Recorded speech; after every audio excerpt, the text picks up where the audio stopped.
केंद्रीय वित्त मंत्री निर्मला सीतारमण ने की समीक्षा बैठक। सार्वजनिक क्षेत्र के बैंकों की वार्षिक समीक्षा की बैठक की अध्यक्षता। दिल्ली वालों को सीएम रेखा की सौगात। 150 नई DEVI बसों को नरेला A9 टर्मिनल का किया लोकार्पण। दिल्ली में बदमाशों के हौसले बुलंद। अमन बिहार में किशोर की चाकू से कूदकर हत्या। पुलिस पूरे मामले की जांच में जुटी।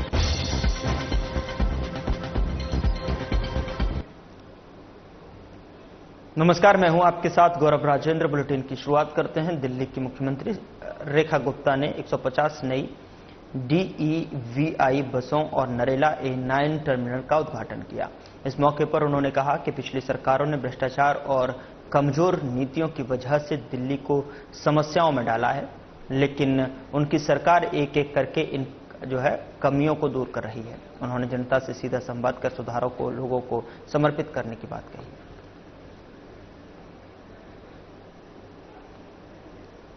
पिछली सरकारों ने जो गड्ढे दिल्ली की सड़कों पे छोड़े हैं, एक एक करके हम उन्हें भर रहे हैं। कहीं भ्रष्टाचार का गड्ढा, कहीं नीतिगत फैसलों का गड्ढा, कहीं पे लाल फीताशाही का गड्ढा और तो कहीं सिस्टम में कमियों का गड्ढा। एक एक चीज को पूरी तरीके से जनता को समर्पित करने के लिए सरकार न केवल काम कर रही है, बल्कि जनता के बीच में जाके उनसे विचार भी कर रही है। आज का ये नरेले का बस डिपो का उद्घाटन हम सब के लिए बड़ी खुशी की बात है, क्योंकि ये जो डिपो है न केवल अपने न्यूनतम समय में इसका बनना हुआ, बल्कि 9 बड़े बस रूट पे यहां से बसेस चलेगी। आप देख रहे हैं कि आधुनिक सुविधाओं से सुसज्जित ये पूरा डिपो है, जहां पे 75 बसों का बेड़ा लगातार यहां से काम करेगा। बेहतरीन टॉयलेट, बेहतरीन कैंटीन, बेहतरीन पैसेंजर सेट्स और बेहतरीन बसवे, ये इसकी खासियत है। और केवल नरेला नहीं, मैं आपको विश्वास दिलाना चाहती हूं कि जितने हमारे ISBT हैं, जितने हमारे बस डिपो हैं, जितने हमारे बस शेल्टर हैं, एक एक सुविधा को अति आधुनिक करके दिल्ली की जनता को सौंपे जाएंगे। हर योजना पे काम चल रहा है, दिन रात काम चल रहा है, और इसी दृष्टि से इस घाटे के परिवहन व्यवस्था को हमें दुरुस्त करना है। बेहतरीन सुविधाएं दिल्ली की जनता को मिले, और जो काम पिछली पढ़ी लिखी सरकार के भ्रष्ट मंत्रियों ने, मुख्यमंत्री ने, लोगों ने किए, उन सब के कांटे का घाव जो आपके दिलों पे आज तक लगा हुआ है, उस पे मरहम लगाते हुए दिल्ली को एक बार फिर से गतिशील करने के लिए सरकार काम कर रही है। मेरी ओर से आप सभी को ढेर सारी बधाई, ढेर सारी शुभकामनाएं, इस विश्वास के साथ कि हमारा जो गांव देहात है, सारी सुविधाएं जो शहरी इलाकों में है, गांव देहात को उससे ज्यादा सुविधाएं देने के लिए ये सरकार प्रतिबद्ध है, संकल्पबद्ध है। मुख्यमंत्री रेखा गुप्ता ने 150 DEVI बसों का उद्घाटन किया। उन्होंने कहा कि इन सभी बसों के लिए चार्जिंग सिस्टम सहित हर चीज को बेहद अनुकूल बनाया गया है। सबसे खास बात यह है कि इस डिपो को सिर्फ 3 महीनों में पूरी तरह से तैयार किया गया है। हमारा उद्देश्य जल्द से जल्द दिल्ली की पूरी सारी सरकारी सार्वजनिक परिवहन प्रणाली को इलेक्ट्रिक वाहनों पर लाना है। हम पूरे शहर में बेहतरीन चार्जिंग इंफ्रास्ट्रक्चर प्रदान करना चाहते हैं और पूरे परिवहन नेटवर्क को अपडेट करना चाहते हैं, ताकि लोगों को किसी भी तरह की असुविधा का सामना न करना पड़े।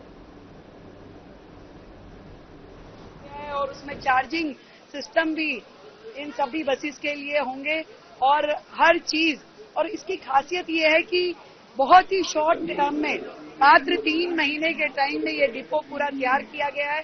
हमारी कोशिश है कि जल्द से जल्द दिल्ली को इस पूरा का पूरा परिवहन सिस्टम जो हमारा सरकारी है वो इलेक्ट्रिक पे आए, हम पूरी दिल्ली को चार्जिंग स्टेशंस की बेहतर सुविधाएं दे पाएं और पूरा परिवहन सिस्टम जो दिल्ली का है वो अपडेटेड हो, जनता को दिक्कतें ना आए। जितना परिवहन सिस्टम हमारा अपडेटेड होगा उतना ही सड़कों पे दबाव कम होगा निजी वाहनों का और दिल्ली में बेहतर सुविधाएं, पॉल्यूशन फ्री सिस्टम हम दे पाएं। तो मुझे खुशी है कि ये जो डीटीसी विभाग को पूरी तरीके से डंप कर दिया गया था, जिस तरीके से बसों की शॉर्टेज थी, रूट रैशनलाइजेशन नहीं थी और जहां जहां रूट्स की जरूरत थी वहां पे बसें पहुंच नहीं पा रही थी, धीरे धीरे सारी व्यवस्थाओं को हम पटरी पे लेके आ पा रहे हैं। हर प्रकार की बसों को दोबारा से चलाने की योजनाएं बनाई जा रही हैं। कर्मचारियों से पूरा काम लेने के लिए सारी काम किए जा रहे हैं और रूट भी इस प्रकार से हो कि जनता की पूरी जरूरतें हम कर सकें, उस पे काम हो रहा है। दिल्ली रंग बिरंगी है, अनेक रंगों का उपयोग होना चाहिए। उसमें कोई ऐसा किसी किताब में नहीं लिखा कि एक ही रंग की चलानी है। तो ये भी एक्सपेरिमेंट है कि कुछ हरी कुछ ऑरेंज, ऐसे दिल्ली रंग बिरंगी रंगों में। आज इतने सारे राज्य दिल्ली में रहते हैं, हर एक के अपने रंग हैं। आज भगवान प्रभु जगन्नाथ जी की रथ यात्रा का दिन है। हमने प्रभु को ये समर्पित कर दी है। पीला रंग, ऑरेंज रंग सब प्रभु के रंग है। हाँ, ये प्रश्न है तो अगले रंग का इंतजार हो सकता है और इन्हीं रंगों को भी चलाया जा सकता है। बहुत बहुत शुभकामनाएं। दिल्ली की सीएम रेखा गुप्ता ने नरेला में डीटीसी बस डिपो का उद्घाटन किया। उद्घाटन समारोह में बीजेपी सांसद योगेंद्र चंदौलिया और मंत्री पंकज कुमार सिंह और रविंद्र इंद्राज सिंह मौजूद रहे।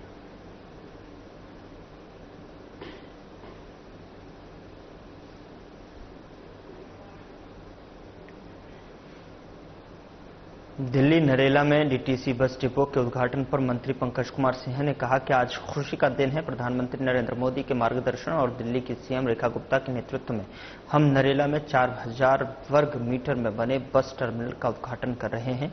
देवी इलेक्ट्रिक बसों को जनता को जो है समर्पित कर रहे हैं।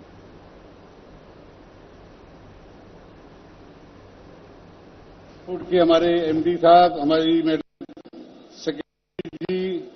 सीजीएम, तमाम दिल्ली ट्रांसपोर्ट के अधिकारीगण जिन्होंने अपनी मेहनत से एक ऐसा अच्छे रूप में डिपो का निर्माण किया, और यहां आए हुए मेरे मीडिया भाइयों और बहनों,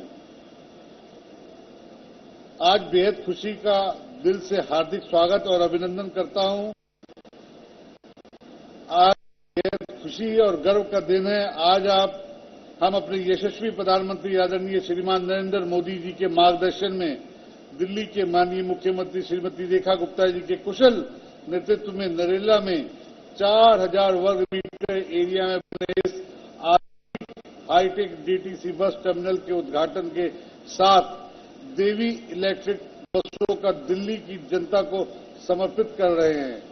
आज नरेला बस टर्मिनल के लोकार्पण के साथ ही डीटीसी के बेड़े में 100 नई देवी इलेक्ट्रिक बसों का शामिल करने में न सिर्फ उत्तर पश्चिमी दिल्ली बल्कि दिल्ली के नागरिकों को बेहतरीन लास्ट माइल कनेक्टिविटी मिलेगी। नरेला बस टर्मिनल का लोकार्पण और जनता के लिए देवी इलेक्ट्रिक बसों की सौगात आने वाले समय में दिल्ली के सार्वजनिक परिवहन व्यवस्था को एक नई दिशा, नई रफ्तार और नया स्वरूप प्रदान करेगी। मुझे बताते हुए बेहद गर्व हो रहा है कि नरेला में 4000 वर्ग मीटर एरिया में बना यह हाईटेक और eco friendly bus terminal Delhi की सरकार की दूरदर्शी नीति का जीता जागता प्रमाण है। नरेला के इस आधुनिक बस टर्मिनल के बसों के संचालन के लिए 34 और 40 मीटर के 2 नए आधुनिक शेड बनाए गए हैं। नरेला बस टर्मिनल में 3 समर्पित बसवे भविष्य की जरूरतों को ध्यान रखते हुए चार्जिंग पॉइंट, स्टेशन मेंटेनेंस के साथ ही बसों को पार्किंग की भी व्यवस्था है। नरेला बस टर्मिनल में शानदार कैंटीन, स्वच्छ और सुलभ शौचालय ब्लॉक, सुरक्षित पेयजल के लिए आरओ वाले पीने के पानी के इंतजाम के साथ ही बस ड्राइवर और कर्मचारियों के लिए कई तरह की आरामदायक सुविधाएं मौजूद हैं। यह बस टर्मिनल राजधानी में स्वच्छ, कुशल और सुलभ सार्वजनिक परिवहन की दिशा में एक महत्वपूर्ण कदम साबित होगा। साथियों, देश के हमारे यशस्वी प्रधानमंत्री श्री नरेंद्र मोदी जी की दिल्ली को विकसित भारत में विकसित राजधानी बनाने का जो संकल्प है, उसे ये पूरा करने के लिए हमारी सरकार ने सार्वजनिक परिवहन को आधुनिक, सुरक्षित, पर्यावरण अनुकूल बनाने की दिशा में कई महत्वपूर्ण कदम उठाए हैं। आपातकाल के 50 साल पूरे होने पर विदेश मंत्री एस जयशंकर ने कहा कि मैंने युवाओं से कहा कि आपातकाल इसलिए लगाया गया क्योंकि एक परिवार के हित को राष्ट्र हित से आगे रखा गया। जयशंकर ने उस समय के हालात को बयां करते हुए बताया कि स्थिति इतनी बिगड़ गई थी कि छात्रों को उनके विश्वविद्यालयों से उठाकर सीधे जेलों में डाल दिया गया। उन्होंने उन लोगों की बहादुरी को सलाम किया जिन्होंने उस मुश्किल दौर में भी सरकार के खिलाफ आवाज उठाने की हिम्मत दिखाई। यह दिखाता है कि कैसे विरोध की हर आवाज को दबाने की कोशिश की गई थी। It's a very interesting question because I ended my talk exactly on that note. I told young people that emergency happened because interest of a family was put ahead of the interest of the nation. Today we are seeing interest of the nation put ahead. That I have a great sense of pride when I see parliamentary delegations, led by Shashi Tharoor ji, Supriya Sule ji, Kanimoi ji, Sanjay Jha ji, people like that. Of course, naturally, I would say Jay Panda, but when I see a unity, Ravi Shankar Prasad ji, when I see a unity of delegations, Shinde ji, he also led one delegation. So all parties going out across the world, speaking in defense of our national interest, giving the message that terrorism is not acceptable. कि हमारी नीति है zero tolerance of terrorism, and if terrorism continues, we reserve the right to defend our people. This was the message that they carried, and I think it made a जो भी delegation बाहर गए, because I personally took feedback from them. And one thing I can tell you, they said in every country they went to, people said, for us the most impressive part is that all your parties, including opposition parties, are represented in it. I think it was a great moment. केंद्रीय वित्त मंत्री निर्मला सीतारमण ने राष्ट्रीय राजधानी में सार्वजनिक क्षेत्र के बैंकों की वार्षिक समीक्षा बैठक की अध्यक्षता की। बैठक में विभिन्न बैंकों के वरिष्ठ अधिकारी और प्रमुख शामिल हुए।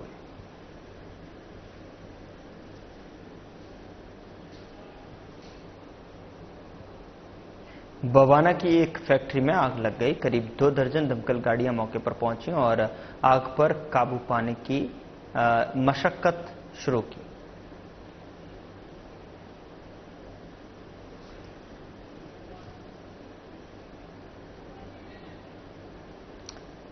धुएं का गुबार बिल्डिंग से निकलता हुआ दमकल की 2 दर्जन से गाड़ियां जो है मौके पर पहुंचकर आग पर काबू पाने की जद्दोजहद में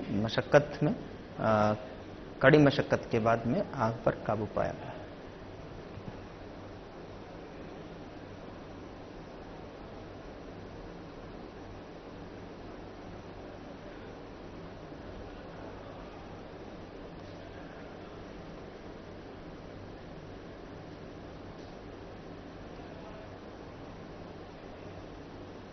दिल्ली में बदमाशों के जो हैं हौसले बुलंद हैं। बता दें कि अमन विहार थाना इलाके में चाकू से 2 भाइयों पर जानलेवा हमला कर दिया, जहां पर इस हमले में एक की मौत हो गई जबकि दूसरा गंभीर रूप से घायल हो गया। सूचना मिलते ही पुलिस मौके पर पहुंची और घायल युवक को अस्पताल में भर्ती कराया गया और शव को कब्जे में लेकर पोस्टमार्टम के लिए अस्पताल भेज दिया है। वहीं घटना के बाद इलाके में दहशत का माहौल बना हुआ है। फिलहाल पुलिस इस पूरे मामले की जांच में जुटी है।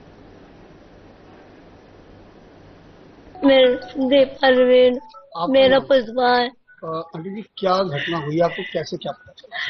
ये पता चला बच्चे सब्जी लेने गए बाजार गए, मैं काम पे से आई, काम पे से आके मैं पानी भरने लग गई, बहू गई बगी वो पीछे से आके बालकन के चक्कू मार दिए। एक खत्म हो गई, एक सीरियस है। तो जो जिसकी मौत हुई है, कि आपका बेटा क्या है? मेरा बेटा है और परवीन। जो घायल हुआ वो कौन है? वो दीपक, वो भी बेटा है, छोटे दोनों आपके दोनों बेटे थे? बेटा है, छोटे बड़े दोनों। अच्छा। बड़े बड़े मेरे दोनों। परवीन की उम्र क्या? 30 से ऊपर है, थोड़ी बड़े की भी 30 से ऊपर है। दिल्ली के बवाना इलाके में एक दिल दहलाने वाली घटना सामने आई है, जहां पर एक शख्स की गोली मारकर हत्या कर दी गई। मृतक की पहचान दीपक के रूप में हुई है, जो कुख्यात गैंगस्टर मंजीत महाल का सगा भांजा बताया जा रहा है। गोलीबारी की यह घटना बवाना के नागल ठाकरान में सुबह वॉक पर निकले दीपक पर बदमाशों ने कई राउंड गोलियां चलाई। इस घटना में दीपक की मौके पर ही मौत हो गई, जबकि उसकी 10 साल की बेटी गोली लगने से घायल हो गई, जिसे अस्पताल में भर्ती कराया गया है। पुलिस को शक है कि यह हत्या गैंगवार का नतीजा है, जिसमें विदेश में बैठे नंदू गैंग का हाथ हो सकता है। पुलिस ने मामला दर्ज कर जांच शुरू कर दी है और सीसीटीवी फुटेज के आधार पर आरोपियों की पहचान करने की कोशिश की जा रही है।